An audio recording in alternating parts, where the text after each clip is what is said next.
तो स्वागत है मित्रों आप सभी का आपके अपने YouTube चैनल हरिओम क्लासेस में। तो जैसा कि आप सभी थंबनेल में देख रहे हैं, आज आप सभी के लिए क्या लेकर के आए हैं। क्लास 10th या फिर अन्य किसी कक्षा के छात्र हैं, 8 के हैं, 9th के हैं, 11th के हैं, 12th के हैं, या फिर आप सीटेड या फिर टीजीटी पीजीटी का एग्जाम का तैयारी कर रहे हैं, उनके लिए भी यह वीडियो इम्पोर्टेंट होने वाले हैं। क्योंकि आज आप सभी के लिए लेकर के आए हैं संस्कृत में कारक प्रकरण। कारक प्रकरण में तृतीया विभक्ति। इससे पहले जो है हम द्वितीया विभक्ति और प्रथमा विभक्ति पर जितने भी प्रकार के अनुवाद आते हैं उन सारे को हम बता चुके हैं। अगर आपने नहीं देखे हैं तो आप सभी जो है हमारे चैनल के प्लेलिस्ट में जाकर के आराम से उन वीडियो को देख सकते हैं, कोई दिक्कत नहीं होगा। साथ ही साथ आज जो हम आप सभी को बताने वाले हैं कारक प्रकरण पर आधारित तृतीया विभक्ति पर। तो चलिए वीडियो को स्टार्ट करते हैं। वीडियो को स्टार्ट करने से पहले सभी जो है मित्र, साथ ही साथ बच्चे जो है वीडियो को शेयर कर दीजिए और चैनल को सब्सक्राइब करके और घंटी को ऑन कर दीजिए। तो चलिए वीडियो को स्टार्ट करते हैं, देखिए समझते हैं। तो यहाँ पे जो है आप देख रहे हैं कि संस्कृत में जो है कारक प्रकरण, संस्कृत में कारक प्रकरण पढ़ना है और तृतीया विभक्ति से संबंधित, चाहे आप किसी भी कक्षा के बच्चे हैं, 8 के हैं, 7th के हैं, 9th के हैं, 10th के हैं, 11th के हैं, 12th के हैं। अगर आप संस्कृत में कारक प्रकरण पढ़ना चाहते हैं तो उनके लिए वीडियो काफ़ी उपयोगी है। ठीक है, तो चलिए, अगर आपके अंदर कोई भी शंका है तो आज उन शंकाओं को एकदम दिमाग से निकाल देंगे आप। फिर कहीं भी आपको तृतीया विभक्ति से कोई प्रश्न पूछ ले, सोते जगते उठते बैठते, तो आप एकदम चुटकियों में जवाब दे सकते हैं। तो चलिए समझने का प्रयास करते, ध्यानपूर्वक आप लोग देखते रहिए। देखिए, तो सबसे पहले हम देखते हैं तृतीया विभक्ति। ठीक है, तो यहाँ पे देखिए, तो यहाँ पे आप क्या देख रहे हैं, ध्यान से देखिए। पहले सूत्र है, फिर उसका कई सारे उदाहरण लेकर के आए। आपको कोई दिक्कत नहीं होगा अगर एक बार आप समझ लेते हैं, इस वीडियो को शुरू से अंत तक वॉच कर लेते हैं, तो आप समझ जाइए कि आज के बाद तृतीया विभक्ति से कहीं से पूछ ले प्रश्न, आप एकदम जवाब दे सकते हैं आराम से। तो चलिए समझते हैं। देखिए, तो क्या कहता है, साधक तमम कर्णम। सूत्र का नाम क्या है, साधक तमम कर्णम। क्या कहता है, देखिए परिभाषा, क्रिया के संपादन में जो कर्ता का सर्वाधिक सहायक हो तो उसमें तृतीया, जो कर्ता को सबसे अधिक सहयोग करे, जो कर्ता को सबसे अधिक क्या करे, सहयोग करे, उसमें आपको कौन सी विभक्ति लगाना, तृतीया विभक्ति। यहां पे देखिए परिभाषा में कह रहा है कि क्रिया के संपादन में जो कर्ता का सर्वाधिक सहायक हो उसमें तृतीया विभक्ति लगती है। बात समझ में? चलिए समझते हैं कैसे, ध्यान से देखिए। पहला वाक्य लिए हैं यहाँ पे, वह कुल्हाड़ी से वृक्ष को काटता। देखिए, काटने का काम तो कर्ता कर रहा है वह, लेकिन वह जो है वह करता हुआ, इसको सहायता कौन दे रहा है काटने में वृक्ष को, कुल्हाड़ी। तो कर्ता का सहायक जो है, जो कर्ता को सहायता देता है, उसमें तृतीया विभक्ति। परिभाषा कहता है कि क्रिया क्या हो रहा है, काटने का काम। यहाँ पे कह रहा है क्रिया के संपादन में, मतलब क्रिया को संपन्न कराने में कर्ता को सबसे अधिक सहायता कौन कर रहा है, तो यहाँ पे कर रहा है कुल्हाड़ी। तो कुल्हाड़ी में कौन सा विभक्ति, तृतीया विभक्ति। यहाँ कह रहा है कि कर्ता के संपादन में, मतलब संपन्न कराने में, जो कर्ता का सबसे अधिक, सर्वाधिक मतलब सबसे अधिक भी कह सकते, सर्वाधिक सहायता करता हो, सहायक हो या करता हो, उसमें तृतीया विभक्ति लगती है। तो कैसे, देखिए यहाँ तृतीया विभक्ति लगा, ध्यान दीजिएगा। देखिए कैसे तृतीया विभक्ति लगा, समझिएगा। यहाँ देखिए, वह का हुआ सह, वह का क्या हुआ, सह हुआ। उसके बाद ध्यान दीजिए, वह का सह हुआ। अगर आपको छोटा दिख रहा है तो लीजिए, हम इसको थोड़ा बड़ा कर देते, जूम कर देते हैं। लीजिए देखिए, अब हो गया, अब तो कोई दिक्कत नहीं होगा, ध्यान से समझिए। वह कुल्हाड़ी से वृक्ष को काटता है। किससे काट रहा है, कुल्हाड़ी से। तो यहाँ पे वह का सह हो गया, और कुल्हाड़ी से यहाँ पे तृतीया लगाना है। जैसे आप सभी जानते हैं, अगर नपुंसक शब्द है तो फल के अनुसार चलेगा, अगर पुल्लिंग शब्द है तो बालक के अनुसार चलेगा। ठीक है, तो यहाँ पे हो गया, कुल्हाड़ी का होता है कुठार। क्या होता है, कुठार होता है। ठीक है, और इसमें तृतीया जब लगेंगे तो क्या आ जाएगा, कुठारन। क्या आ जाएगा, कुठारन। तो यहाँ हो गया कुठारन हुआ। अब वृक्ष में किसको काट रहा है? वृक्ष को। तो यहां को द्वितीय विभक्ति, तो वृक्षम। क्या कर रहे हैं? काटते हैं, चिंतित। ठीक है, तो ये हो गया आपका वृक्ष को काटता है। उसके बाद के दूसरा, राम के द्वारा, किसके द्वारा? राम के द्वारा बाली मारा गया। किसके द्वारा मारा गया? राम के द्वारा। किसके द्वारा मारा जो गया बाली? किसके द्वारा मारा गया? राम के द्वारा। तो राम में तृतीया विभक्ति, मारा बाली, लेकिन किसके द्वारा मारा गया? राम के द्वारा। तो राम में तृतीया, तो रामेन, बाली का बाली, मारा गया हतः। अब हतः जो ये यहाँ पे शब्द हुआ मारा गया का हुआ, किसका? मारा गया का। अब कहिएगा यहाँ पे हतः कैसे हो गया? देखिए यहाँ पे हम बाबू कत प्रत्यय लगाए हैं। कौन सा? कत प्रत्यय। लंग लकार के वाक्यों में कत प्रत्यय लगता है। तो हन धातु हुआ। कौन सा धातु? हन धातु। हन में जब हम कत प्रत्यय लगाए तो हन का नलोप हो गया और इसमें कत का तो शेष रहता है, तो हो गया क्या? हतः। और जब पुल्लिंग है तो हतः हो गया। ठीक है, बात समझे? यहाँ कत प्रत्यय लगा। ठीक है, कोई दिक्कत नहीं होना चाहिए। जहाँ पे जो होगा दिक्कत, उन दिक्कत को हम आज सॉल्व कर देंगे। चलिए देखिए, दूसरा शब्द क्या कहता है? ये दूसरा वाक्य था। तीसरा वाक्य, तीसरा वाक्य क्या है? देखिए तो कहता है सह हस्तेन मिष्टान्नम वितरति। कहते हैं सह मतलब वह जो है किससे मिठाई बांट रहा है? हाथ से। किससे? हाथ से। तो यहाँ बांटने का काम जो हो रहा है, बांटने का काम किससे हो रहा है? हाथ से। तो हाथ से हो रहा है, तो हाथ में तृतीया विभक्ति। कर्ता वह हुआ। कर्ता क्या हुआ? स मतलब वह होता है। स मतलब क्या होता है? वह। तो वह जो ये शब्द हुआ, वह शब्द जो हुआ, ये वह, इसका सहायता कौन कर रहा है? हाथ। तो हाथ कर रहा है क्या करने में? बांटने में। क्या बांटना है? मिठाई। तो यहाँ पे कर्ता में प्रथमा लगा, लेकिन जो सहायता कर रहा है उसमें तृतीया, क्योंकि सूत्र ही कहता है जो कर्ता के संपादन में सर्वाधिक सहायक, उसमें तृतीया। तो हाथ बांटने में मदद कर रहा है। तो हस्तेन क्या बांट रहा है? मिठाई। मिष्टान्नम बांटना का, बांटता है। वितरती। ठीक है, बात समझ में आ गया? तीसरा वाक्य समझते हैं। सीता लेखनी से पत्र लिखती है। सीता लिखने का काम कर रही है। किससे बबुआ कर रहा है? जल्दी से बताइए। सीता पत्र लिखने का काम कर रही है, लेकिन किससे? लेखनी से। किससे? देखिए यहाँ पे किससे कर रही है? लेखनी से। किससे? लेखनी से। तो लेखनी में तृतीया लगेगा ना। मदद कौन कर रहा है? सीता की। तो मदद जो कर रहा है कौन? लेखनी। लिखने में मदद कौन कर रहा है? लेखनी। तो यहाँ पे लेखनी में तृतीया विभक्ति हो जाएगा। तो सीता का सीता ही हो गया। लेखन्या, जैसे लत्या, उसी प्रकार लेखन्या पत्रम लिखती। बात समझ में आया? और उदाहरण देखते हैं। इतने सारे उदाहरण आपको देंगे कि फिर से कभी आपको डाउट रहेंगे ही नहीं। और बोर्ड एग्जाम में जाने से पहले इन सूत्रों को ध्यानपूर्वक देख करके समझ करके जाना है, ताकि आपका 7 वाक्य जो है नहीं छूटे। 6 वाक्य अब पूछे जाते, पहले 7 पूछे जाते थे। ठीक है, और 12 रहते हैं बोर्ड में। ठीक है, चलिए अब समझते हैं अगला वाक्य। अगला वाक्य देखिए क्या कहते हैं। कहते हैं यहाँ पे राम के बाण द्वारा बाली मारा गया। यहाँ पे देखिए क्या कहता है। राम के मतलब राम के द्वारा, बाण के द्वारा, बाण द्वारा बाली मारा गया। तो यहाँ पे देखिए, यहाँ 2 जगह क्या है?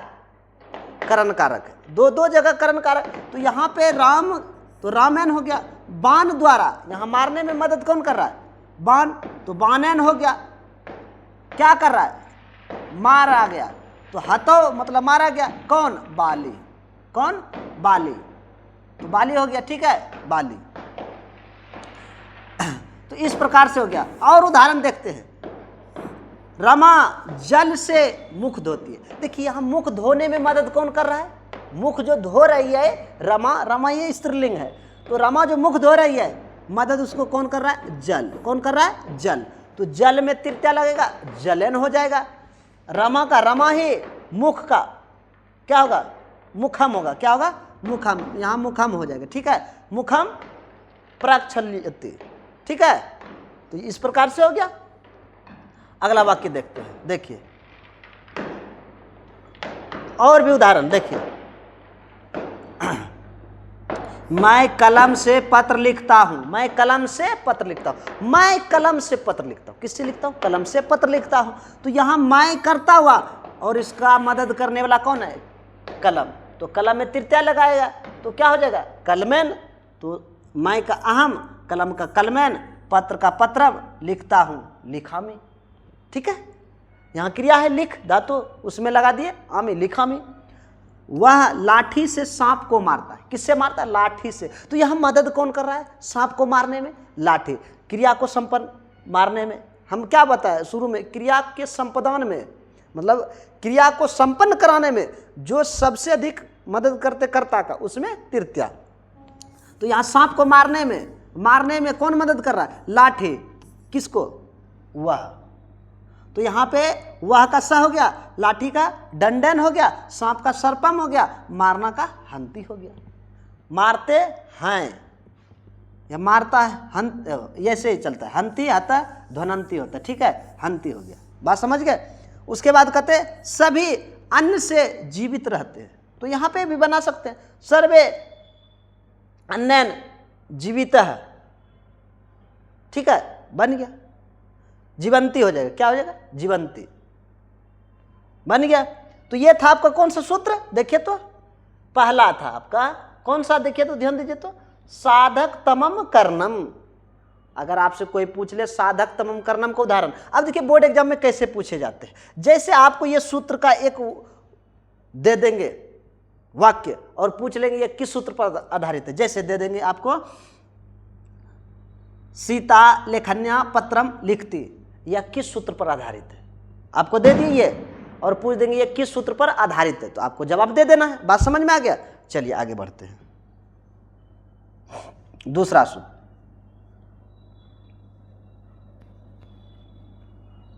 चलिए दूसरा सूत्र यहां पे है, देखिए तो समझिए। दूसरा सूत्र देखिए, कहता है सहार्थे तृतीया। सहार्थे तृतीया कौन सा? सहार्थे तृतीया अथवा संयुक्त अप्रधान, संयुक्त अप्रधान। इसका अर्थ क्या होता है? देखिए, सह, साकम, सामम और सार्धम। फिर से सुनिए, सूत्र क्या कहता है?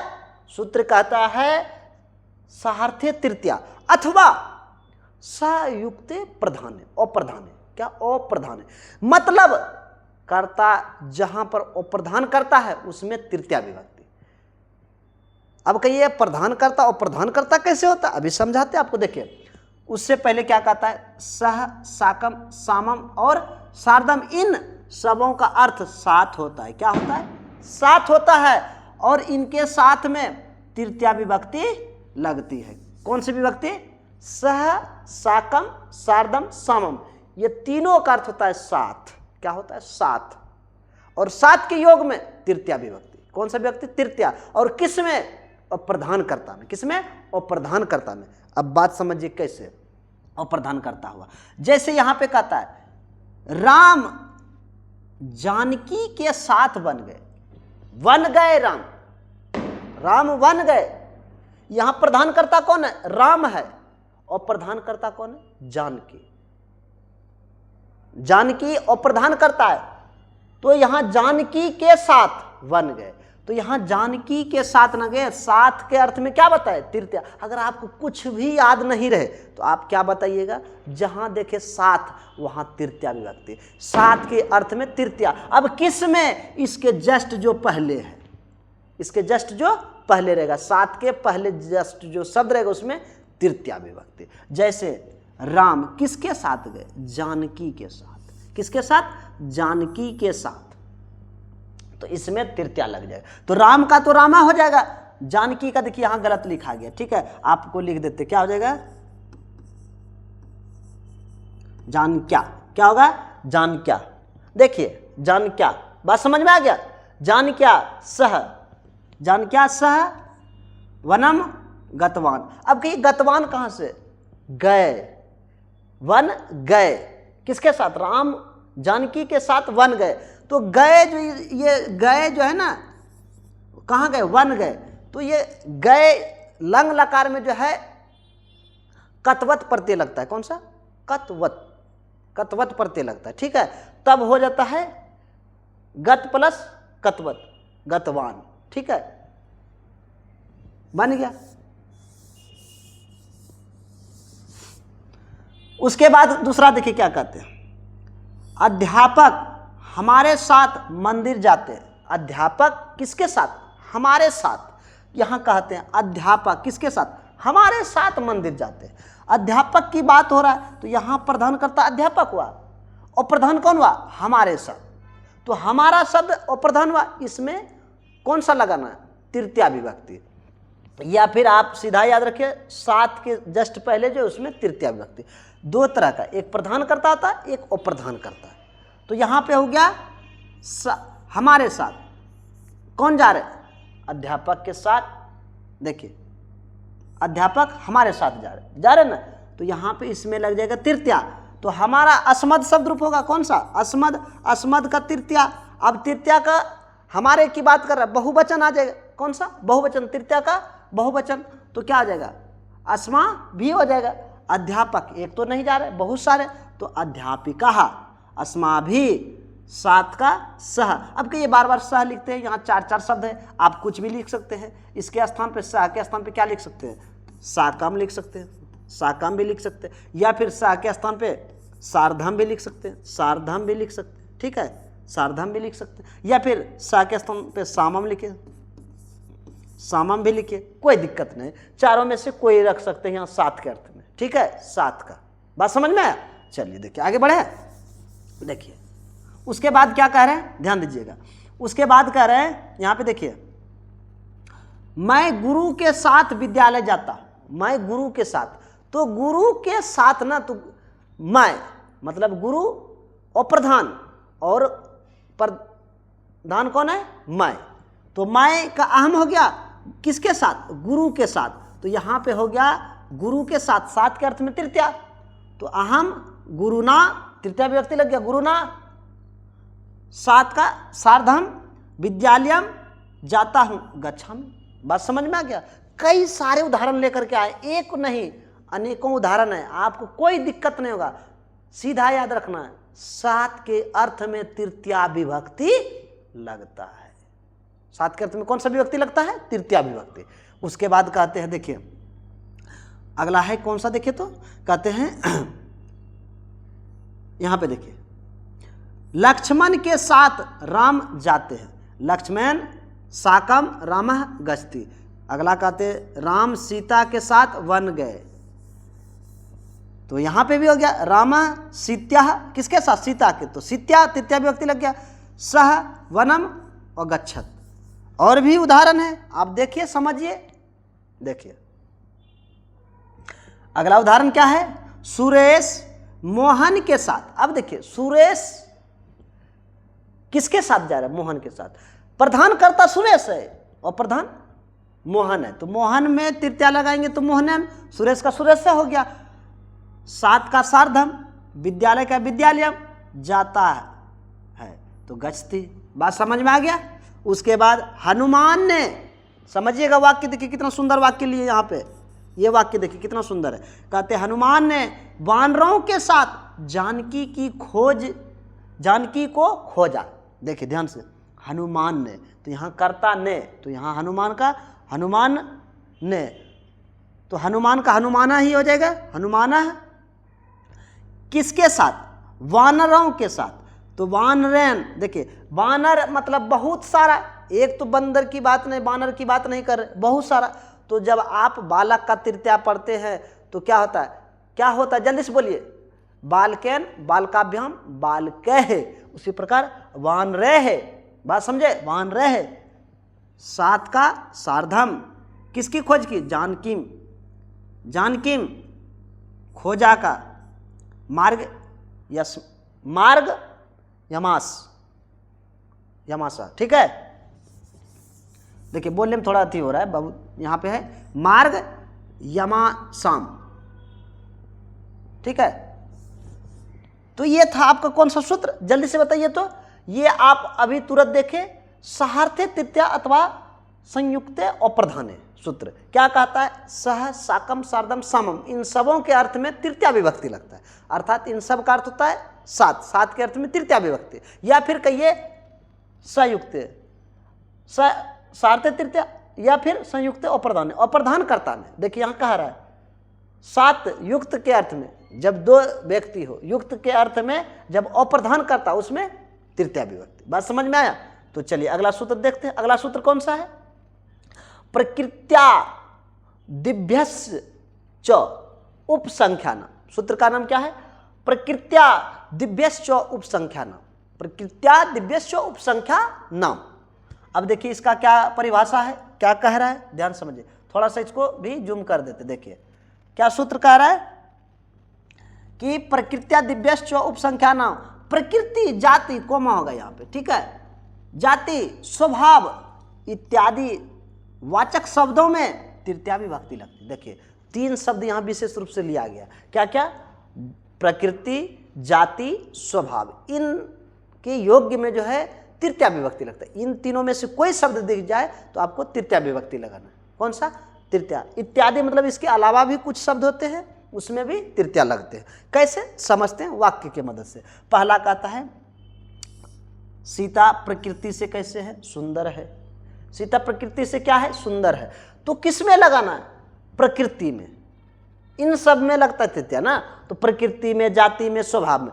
तो देखिए सीता का सीता हो गया प्रकृति से, तो प्रकृत्या हो गया, क्या है, सुंदर है, सुंदर है का अस्ति। बात समझ में? देखिए अब यहां पे सुंदरा होगा या सुंदरा, स्त्रीलिंग है तो सुंदरा हो सकता है, ये भी लिख सकते हैं। कहते मोहन जाति से क्या है, ब्राह्मण है। तो मोहन किससे, जाति से। तो मोहन जाति से किससे सुंदर है, मैं, मोहन जाति से क्या है, ब्राह्मण। तो यहाँ पे जाति से क्या है, ब्राह्मण, तो जाति में ही क्या लगाना आपको, तृतीया विभक्ति। कौन सा, तृतीया विभक्ति। तो मोहन का मोहना, जाति का जात्या, ब्राह्मणा है का अस्ति। बात समझ में आया? आगे बढ़ते हैं और उदाहरण देखते हैं। जैसे कहते वह स्वभाव से सरल है। हम क्या बोले, जाति स्वभाव, इसके अलावा भी कोई रहे, प्रकृति जाति स्वभाव के अलावा भी कुछ शब्द है जिसमें तृतीया लगते हैं, लेकिन इन तीनों पर आधारित वाक्य बोर्ड में पूछे जाते हैं, बिहार बोर्ड में, ठीक है। तो वह का स हो गया, स्वभाव से, किससे सरल है, स्वभाव से, तो स्वभावेन सरल है अस्ति। बात समझ में आए? आगे देखिए, कहते शिशु कठिनाई से होगा, क्या होगा, कठिनाई से। कठिनाई से यहाँ देखिए हम लिखते हैं शिशु कठिनाई से खड़ा हो सकता है, खड़ा हो सकता है, यहाँ पे होगा। देखिए यहाँ पे शिशु कठिनाई से खड़ा, यहाँ पे हो जाएगा आपका हो सकता है, ठीक है। बात समझ में आया? देखिए अगर समझ में नहीं आ रहा है तो इसको लिख लीजिए बढ़िया से थोड़ा आप, यहाँ पे हो जाएगा हो सकता है, ठीक है। शिशु कठिनाई से खड़ा हो सकता है, बहुत कठिनाई होता है बच्चों को खड़े होने में, पहली बार बहुत कठिनाई होता है, तो वही कह रहा है शिशु कठिनाई से खड़ा हो सकता है। तो यहाँ शिशु का शिशु किससे, कठिनाई से खड़ा हो सकता है, तो कठिनाई से, इसी में तृतीया लगाना है। तो क्या बोले, स्वभाव के अलावा भी कुछ शब्द है जिसमें आपको क्या लगाना है, तृतीया विभक्ति। तो क्लेशेन अस्थातुम क्या कहता है, शक्नोति, हो सकता है का क्या होता है, शक्नोति। बात समझ में? उसके बाद भी कुछ सारे शब्द हैं, देखिए जैसे नामना सुतीक्ष्ण, कहते हैं सुतीक्ष्ण नाम के जो है, सुतीक्ष्ण नाम वाले व्यक्ति क्या है, सुतीक्ष्ण नाम वाले व्यक्ति अच्छे होते, खराब होते, कुछ भी कह सकते। आगे कहते हैं चरितेन शांत है, चरित्र से, किससे, चरित्र से। देखिए यहाँ कहते हैं चरितेन शांत, चरित्र से शांत है। तो ये सारे शब्द भी आते हैं आपके किस में, आपके इन्हीं सूत्रों पे आते हैं। अभी कौन सा सूत्र आपको पढ़ा रहे हैं, आप लोग कन्फ्यूज हो जाते हैं बाबू। देखिए सूत्र कौन सा है, प्रकृति वाला। प्रकृति देखिए, प्रकृत्या दिव्यश्च उपसंख्यानम, प्रकृत्या दिव्यश्च उपसंख्यानम। तो और कहते देखिए, देखिए तो ये सारे उदाहरण हैं। देखिए तो यहाँ पे क्या बोले, चरित्र से शांत है, हो सकता है। दूसरा यहाँ पे गोत्रेन गार्ग्य, गोत्र मतलब जाति जिसको कहते हैं, जाति से क्या है, गोत्र है। आप कह सकते हैं गोत्रेन क्षत्रिय, गोत्र से क्या है, क्षत्रिय है। समेशन, समेश इति, समेश इति, समेश इति, समेन इति, समेन इति, सुखेन जीवितः, विषमेन इति। देखिए ये सारे शब्द अगर आपसे कह दे, देखिए इसका मतलब क्या हुआ, समय इति, समेन इति का अर्थ क्या होता है, वह हमेशा सीधा चलता है। कैसा, सीधा, वो हमेशा सीधा रहता है, वह हमेशा सीधा चलता है, ऐसा कह सकते हैं। सुखेन जीवित, वह सुख से क्या है, जीवित है। तो यहाँ पे भी देख रहे हैं कि वह सुख से जीवित है। आगे कहते विषमेन इति, वह विषम परिस्थितियों में भी, विषम मतलब खराब भी होता है, ठीक है। तो इस सारे शब्दों के साथ कौन सा विभक्ति, तृतीया लगता है। फिर से समझ लीजिए, बिहार बोर्ड के बच्चों के लिए बस यही 3 वाक्य इंपॉर्टेंट है। ये अन्य अगर पूछ ले तो आप जवाब दे सकते, इसलिए इन सारे को भी बता दिए, ठीक है। चलिए अगला सूत्र देखते हैं। अगला सूत्र क्या है, देखिए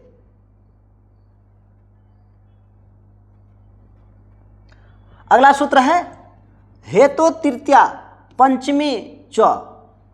कहते हैं हेतु मतलब, हेतु मतलब होता है कारण। क्या होता है, कारण। हेतु अर्थात कारण। क्या होता है, हेतु अर्थात कारण के अर्थ में तृतीया या पंचमी विभक्ति लगती है। क्या कहता है सूत्र, हेतु अर्थात कारण के अर्थ में तृतीया विभक्ति या फिर पंचमी विभक्ति आप लगा सकते हैं। बात समझ में आया कि नहीं आया, बात समझ में आया। तो ये है परिभाषा। जैसे देखिए क्या कहता है, हेतु अर्थात कारण, कोई भी कारण हो सकता है, दुख कारण हो सकता है, सुख हो सकता है, या फिर अन्य किसी भी प्रकार का कारण। कारण से अगर युक्त हो प्रश्न तो उसमें तृतीया या पंचमी लगाना। जैसे समझते हैं कैसे, वह सुख से नाचता है। नाचने का कारण क्या है, ये कर्ता जो है वह, इसके नाचने का कारण क्या है, सुख है, खुशी है। क्या है, वह खुशी से नाचता है। कारण क्या है, खुश होने के वजह से वो क्या कर रहा है, नाच रहा है। तो खुशी से, तो इसी में कौन व्यक्ति, तृतीया या पंचमी व्यक्ति। यहाँ कह रहा है कारण के अर्थ में तृतीया या पंचमी, जो कारण होगा उसी में तृतीया या पंचमी। तो यहाँ पे वह कसा हो गया खुशी से, तो खुशी से तो हर्षात या फिर क्या होगा, हर्षण। तृतीया या पंचमी दोनों लगा सकते हैं। नाचता है, नृत्यति, ठीक है। कारण यहाँ पे क्या था, खुश होने का। अगला क्या है देखिए, तो कहता है मोहन दुख से रोता है। रोने का वजह क्या है, आप सभी बताइए जल्दी से। दुख, दुख के कारण वह क्या करता है, रोता है। तो यहाँ मोहना दुख से, तो दुख में तृतीया, कारण में तृतीया या पंचमी, तो दुखात या दुखेन भी दे सकते हैं। यहाँ दुखेन भी लिख सकते, क्या लिख सकते हैं यहाँ पे आप दुखेन भी लिख सकते। क्या लिख सकते हैं, दुखेन, ठीक है, दुखेन या दुखात। बात समझ में आ गया। अब अगला वाक्य देखते हैं। श्रम से धन मिलता है। धन मिलने का कारण क्या है, मेहनत, श्रम। तो यहाँ पे श्रम से, तो श्रम से क्या मिल रहा है, धन मिल रहा है। तो श्रमेन क्या हो गया, श्रमेन, या इसमें पंचमी लगेगा, श्रमात हो जाएगा। क्या हो जाएगा, श्रमात, पंचमी हो गया। श्रमात या श्रमेन, तृतीया या पंचमी व्यक्ति, किस में, जो कारण होगा। यहाँ कारण धन मिलने का क्या है, श्रम। तो श्रमात या श्रमेन, धनम, धन का धनम, मिलना का मिलती। बात समझ में आया? आगे बढ़ते हैं।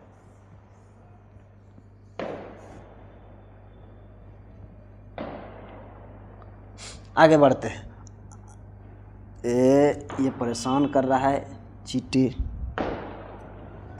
देखिए कीड़े जो है ना उड़ रहा है, इस वजह से थोड़ा परेशान कर रहा है ये कीड़े सब। ठीक है, आगे बढ़ते हैं।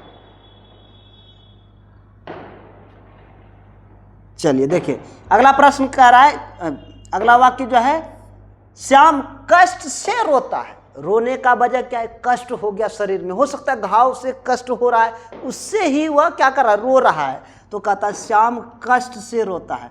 तो श्याम का श्यामा वजह क्या है रोने का? कष्ट। तो कष्टेन या कष्टात, क्रदंती। ठीक है, रोना का क्रदंती। ठीक है, कहता है तुम लोग हर्ष से हंसते हो।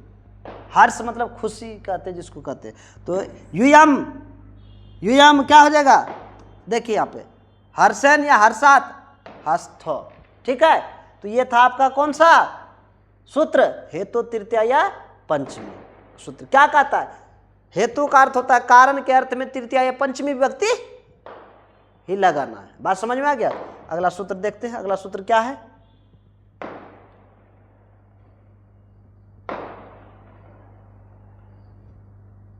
चलिए अगला सूत्र यहां पे है।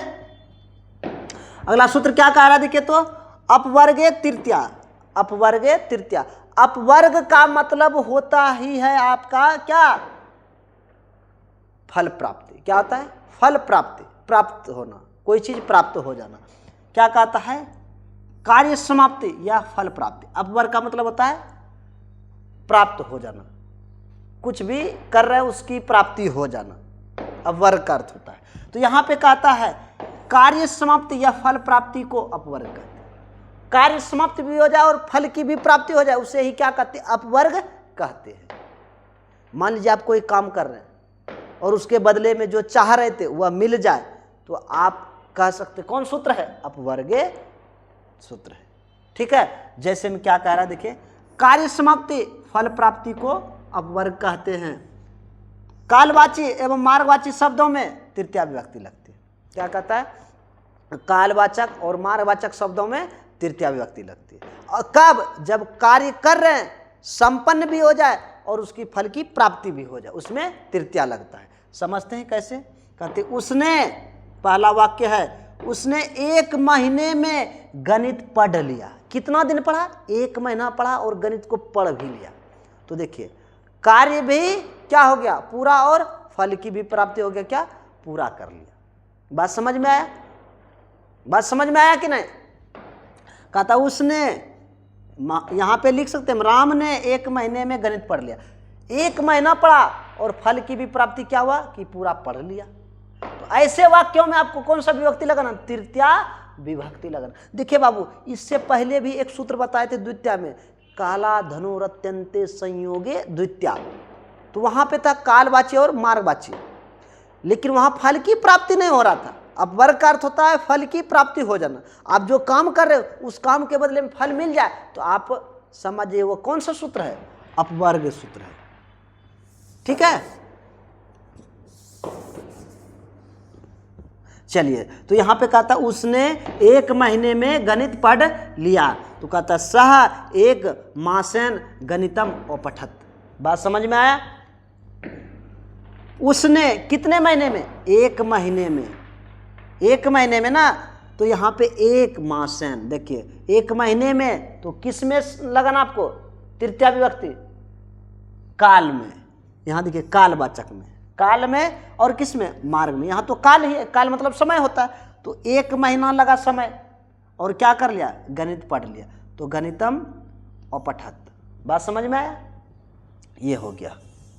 ठीक है, उसके बाद कहता है मोहन 1 कोस जाते हुए रामायण पढ़ लिया। 1 कोस चल भी गया और फिर क्या किया? रामायण को पढ़ भी लिया। तो यहाँ पे कह रहा है, देखिए इधर हम कर देते थोड़ा सा, अगर आपको कोई दिक्कत हो रहा है तो देखिए। ठीक है, कहता है मोहन 1 कोस, कितना कोस? 1 कोस चल भी गया रास्ता भी एक कोस चल गया और काम भी पूरा हो गया, क्या, रामायण पढ़ लिया। तो यहाँ फल की भी प्राप्ति हो गया और कार्य भी क्या हो गया, पूरा हो गया। तो ऐसे वाक्यों में हम तृतीया विभक्ति लगाते हैं। तो देखिए मोहन का मोहना कितना दूर, एक कोस जाते हो। यहाँ मार्ग की बात हो रहा है, अभी तुरंत कहता है मार्गवाचक और कालवाचक, तो मार्ग में भी तृतीया विभक्ति, लेकिन कब, जब आपका हो कार्य समाप्त हो जाए। एक कोस चला, रामायण पढ़ भी लिया, काम भी पूरा हो गया।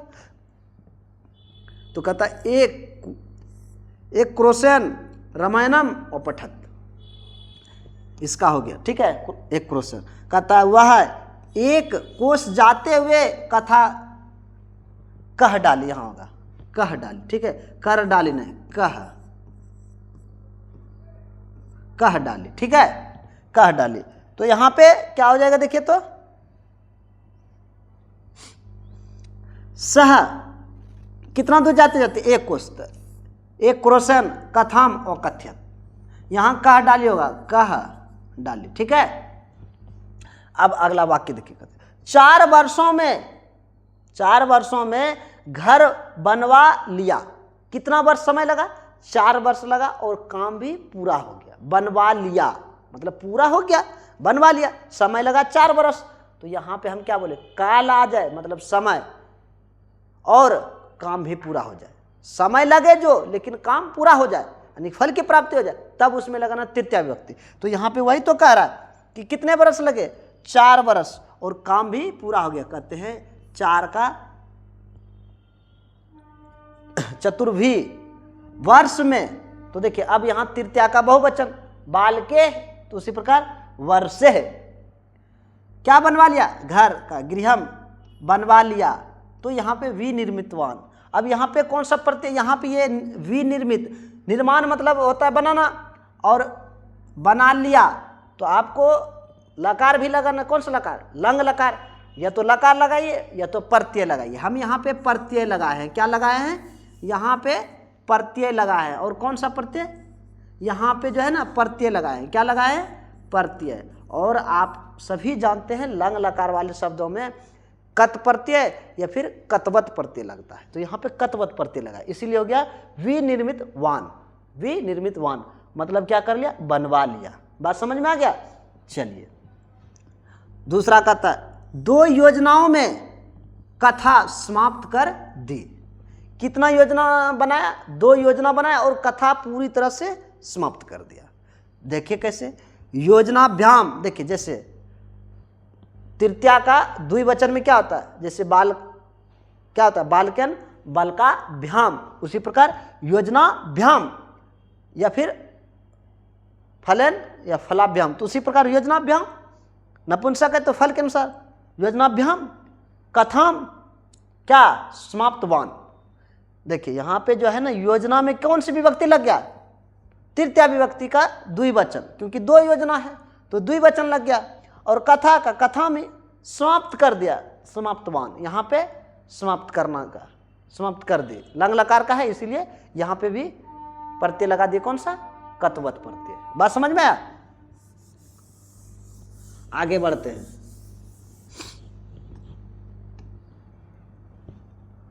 लास्ट वाक्य इसका है, देखिए क्या, 7 दिनों में निरोग हो गया। देखिए रोगी थे, 7 दिन लगे, लेकिन क्या हो गया, निरोग हो गया, रोग से मुक्त हो गया। तो यहाँ पे जो भी समय लगा लेकिन क्या हो गया, निरोगी।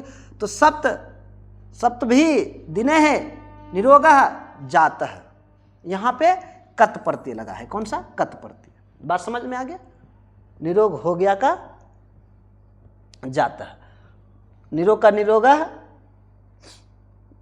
हो गया, और क्या, 7 दिनों का यहाँ पे लग गया, कौन सा, दिन में तृतीया विभक्ति, तो दिन है हो गया। जैसे बाल के है बहुवचन हो जाता है, तृतीया का बहुवचन यहाँ पे है, दिन है, बाल के है, उसी प्रकार। बात समझ में आ गया। तो इस प्रकार से आपका कौन सा ये सूत्र था, जल्दी से बताइए। तो अभी जो सूत्र पढ़े कौन सा पढ़े, तो आप सभी ने देख लिए कि यह सूत्र जो है कितना आसान था। क्या कह रहा था, अगर अपवर्ग सूत्र पूछ ले, अपवर्गे तृतीया, कौन सा, अपवर्गे तृतीया। अपवर्ग मतलब होता है कार्य की समाप्ति, और फल की भी क्या प्राप्ति। कार्य भी समाप्त हो जाए और फल भी प्राप्त हो जाए तो उसे कहते हैं अपवर्ग। कई सारे उदाहरण आपको दिए। अगला सूत्र देखते हैं कौन सा है।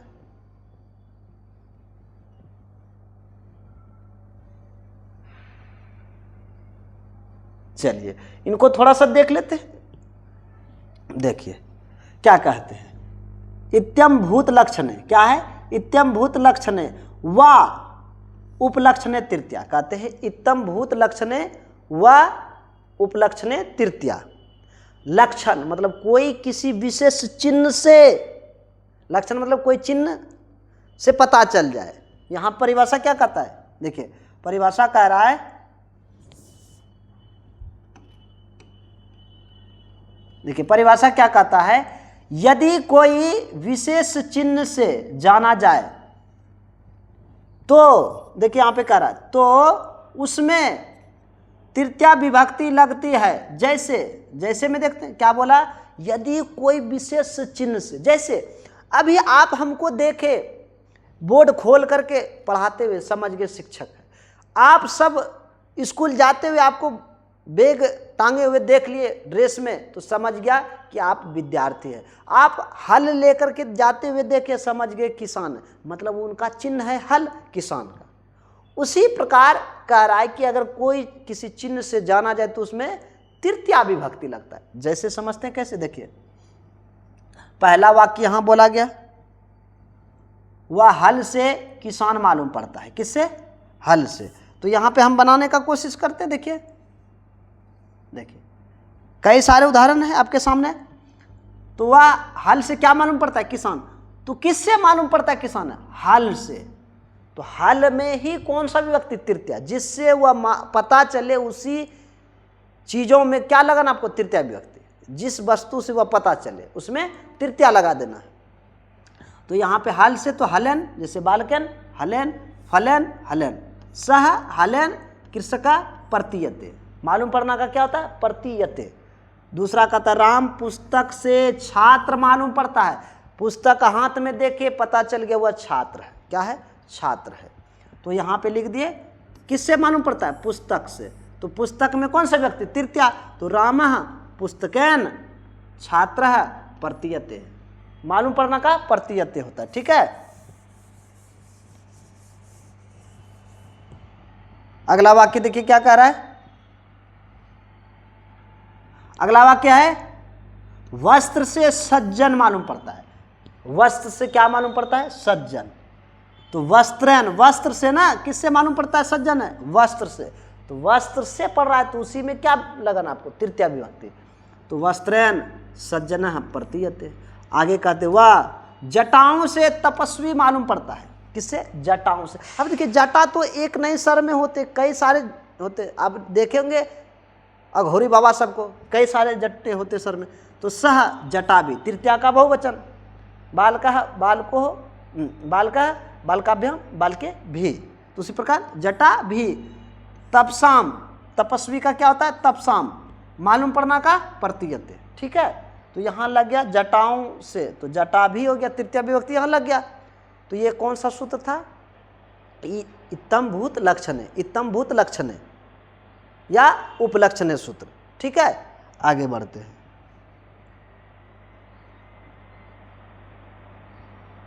चलिए अगला सूत्र यह है आपका, देखते हैं क्या कह रहा है। कहता है यनांग विकार है, यनांग विकार है, अर्थात शरीर के किसी भी अंग में विकार जान पड़े तो उस विकारवाची शब्दों में तृतीया विभक्ति लगती है। क्या बोला गया, अगर शरीर के किसी भी अंग में विकार मतलब खराबी, विकार मतलब खराबी मालूम पड़े, दोष मालूम पड़े, तो उसमें उसी विकारवाची शब्दों में, जिस अंग में विकार मालूम पड़े, खराबी पता चले, उसी खराबी वाले अंगों में आपको तृतीया लगाना। क्या लगाना, तृतीया विभक्ति। देखिए कह रहा है तृतीया विभक्ति। जैसे हम कैसे हम समझेंगे, जैसे यहाँ पे कह रहा है वह राम कान से बह रहा है, अंग उसका कौन सा अंग खराब है, कान खराब है, कौन, कान, कान क्या खराब है, कान। तो कान से विकृति पता चल रहा है कि उसके अंग में खराबी है, लेकिन कान में खराबी। तो यहाँ पे किससे खराबी पता चल रहा है, कान से। तो कान में तृतीया लगेगा आपका। जिस विकारवाची शब्द से पता चले, उसी विकारवाची शब्दों में तृतीया लगे। यहाँ पे कह रहा है शरीर के किसी भी अंग में विकार जान पड़े तो उस विकार, उस मतलब वही विकारवाची शब्दों में क्या लगाना आपको, तृतीया विभक्ति। बात समझ में आया?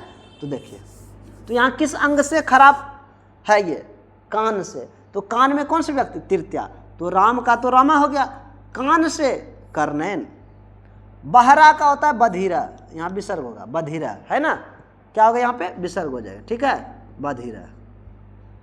हाई का अस्ति, बात समझ में आ गया। दूसरा कहता है धृतराष्ट्र आंखों से अंधा है। धृतराष्ट्र महाराज, धृतराष्ट्र के बारे में आप जानते होंगे, रामायण महाभारत के धृतराष्ट्र जो दोनों आंखों से अंधे थे, उन्हीं की बात कर रहे हैं कि धृतराष्ट्र आंखों से क्या है, अंधे। तो आंखों से अंधे हैं, तो यहाँ दोनों आंख की बात हो रहा है। तो धृतराष्ट्र का धृतराष्ट्र हो गया, आंख का नेत्र होता है। तो आप जानते हैं द्वितीया का बहुवचन, तृतीया का बहुवचन क्या हो जाएगा, तृतीया का बहुवचन यहाँ पे आंख से, तो यहाँ विकार किस में, आंख में खराबी है, तो आंख का तृतीया का द्विवचन क्या होता है, नेत्राभ्याम, जैसे बालकाभ्याम या फलाभ्याम, उसी प्रकार नेत्राभ्याम। अंधा का अंधा, हाय का अस्ति, बात समझे। लेकिन यहाँ पे देखिए, यहाँ पे दो दो अंग में है, कितना अंग में, दो दो। अगला प्रश्न देखिए, अगला प्रश्न यहाँ पे है। अगला प्रश्न कौन सा है, देखिए, मोहन पैरों से लंगड़ा है। किससे लंगड़ा है, पैर से, पैरों से, दोनों पैर से बात कर रहा है, पैरों से मतलब दोनों पैर से लंगड़ा है। तो मोहन का मोहना पदाभ्याम खंजा अस्ति, है ना। मंथरा, आप जानते हैं रामायण की मंथरा, रामायण की मंथरा जो ऐसे चलती थी, है ना, तो उन्हीं के बारे में बात हो रहा है। मंथरा पीठ से कुब्जा है, कब्जा नहीं होगा, कुब्ज होगा, क्या होगा। यहाँ पे देखिए बाबू गलत लिखा गया है, यहाँ पे हम लिख देते हैं सही करके, देखिए, ठीक है ना। यहाँ पे होगा आपका कुब्जा,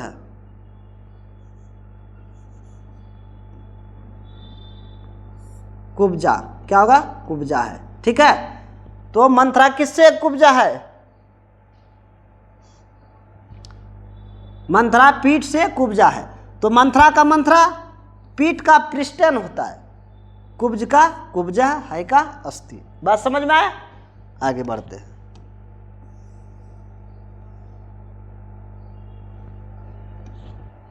आगे कहते हैं गिरधर, गिरधर जो है कान से बह रहा है। ये तो कान वाले देख लिए, किससे बह रहा है, कान से। तो कान में कौन सा व्यक्ति, तृतीया व्यक्ति लग जाएगा। तो यहाँ पे गिरधर का गिरधरा, कान का कर्णन, बधिरा अस्ति। उसके बाद करण हाथों से लूल्हा, लुंजा है। लुंजा मतलब होता है लूल्हा, लुंजा मतलब क्या होता है, लूल्हा। तो करण का कर्ण है, हाथ का पानी भी होता है, हस्त भी होता है। तो पानी ना क्या है, लुंजा। तो यहाँ लुंजा होगा, लो होगा, क्या होगा, लुंजा। ये नहीं होगा, ठीक है। यहाँ पे लिख देते काट के, देखिए, इसको यहाँ लिख देते, ठीक है, इसको यहाँ लिख देते, ये गलत है, ठीक है। यहाँ पे लिख देते लुंजह, है ना, लुंजह अस्ति। बात समझ में आ गया। उसके बाद कहता तुम सिर से गांजा हो। सिर से क्या हो, गांजा मतलब बाल नहीं है सर पे। तो किससे गांजा है, सिर से। तो सिर में कौन सा व्यक्ति, तृतीया। तो यहाँ पे हो जाएगा सिरसा, क्या हो जाएगा, सिर का क्या होता है, तुम का तुम, सिर का सिरसा। क्या गंजा का क्या होगा, खलवाटो अस्सी, खलवाटो अस्सी। बात समझ में आ गया। हो तुम अस्सी, खलवाटो, गंजा का खलवाटो अस्सी। बात समझ में आ गया। आगे देखिए, आगे कहते हैं रामू शरीर से अति मोटा है। अति मतलब ज्यादा मोटा है, शरीर से है, तो अंग में विकार है। तो रामू का रामू, शरीर का शरीरन, अति मोटा का होता है स्थूल। क्या होता है, अति मोटा, अति स्थूल, हाय का अस्ति, ठीक है, अति स्थूल अस्ति। ये था आपका कौन सा, एनांग विकार सूत्र का उदाहरण था। अब अगला सूत्र देख लेते हैं।